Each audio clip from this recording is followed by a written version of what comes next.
Delete చేస్తా అని చెప్పిన తర్వాత కూడా వాళ్ళ అమ్మ నాన్నని పిలిపించి వాళ్ళ అన్న వదిన పిలిపించి ఇప్పుడు వాళ్ళందరిని పిలిపించి ఇంత చేస్తాంది కదా.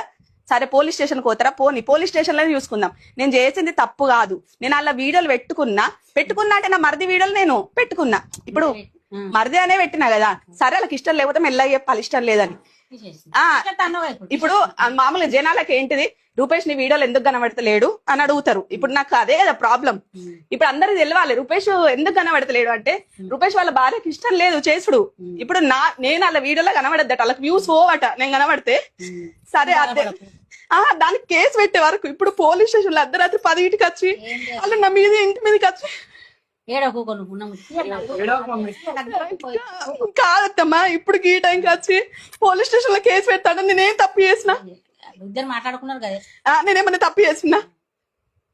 నువ్వు రావద్దా నువ్వు వచ్చాడు. ఇగో అందరు ఏమంటారు తెలుసా, ఇప్పుడు మన ఫ్యామిలీ ఎంత మంచి